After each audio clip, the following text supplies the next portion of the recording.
GST क्या है? आप देखते हैं कई बार कि देश में जीएसटी लागू हो चुका है या आपको जीएसटी का बिल बनवाना है, तो आखिरकार ये जीएसटी होती क्या है? देखिए, जीएसटी की फुल फॉर्म होती है गुड्स एंड सर्विस टैक्स, यानी कि वस्तु एवं सेवा कर, या हिंदी में जिसको हम बोल सकते हैं माल एवं सेवा कर। यह एक इनडायरेक्ट टैक्स है, यानी कि यह एक अप्रत्यक्ष कर है। आप इनकम टैक्स देते हैं, वो क्या होता है? डायरेक्ट टैक्स होता है। वो सरकार को पैसा डायरेक्ट पहुंचता है, वो टैक्स का पैसा होता है, तो इसलिए उसको क्या बोलते हैं? डायरेक्ट टैक्स बोलते हैं। लेकिन इसमें पैसा जो कंज्यूमर जो बिल लेता है, वो जो टैक्स जमा कराता है, वो सरकार को जमा ना करा करके दुकानदार को जमा कराता है, और दुकानदार फिर सरकार को जमा कराता है। यानी कि वह डायरेक्ट टैक्स जमा नहीं कराता, वह इनडायरेक्ट रूप से ये टैक्सेज को जमा कराता है। इसलिए इसे बोला जाता है इनडायरेक्ट टैक्स। इसने पुरानी जितनी भी टैक्सें थे उनको रिप्लेस कर दिया है, उनको हटा दिया है। जैसे एक्साइज ड्यूटी हो गया, वेट हो गया, सर्विस टैक्स हो गया।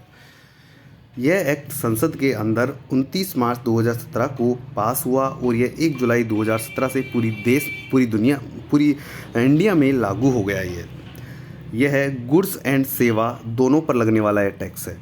पहले गुड्स पर टैक्स लगाने का काम राज्य सरकारें करती थी और सेवा पर टैक्स लगाने का काम केंद्र सरकार करती थी। लेकिन अब जीएसटी के आने के बाद सेवा और माल दोनों पर टैक्स लगाने का अधिकार केंद्र और राज्य दोनों को दे दिया गया है। एक मल्टी स्टेज टैक्स है, यानी कि यह मैन्युफैक्चरर से लेकर के लास्ट कंज्यूमर तक पहुंचने तक लगने वाला टैक्स है। चाहे मैन्युफैक्चर से होलसेलर को जाएगा तब भी टैक्स लगेगा, होलसेलर से रिटेलर को जाएगा तब भी टैक्स जीएसटी लगेगा, रिटेलर से कंज्यूमर को जाएगा तब भी जीएसटी लगेगा।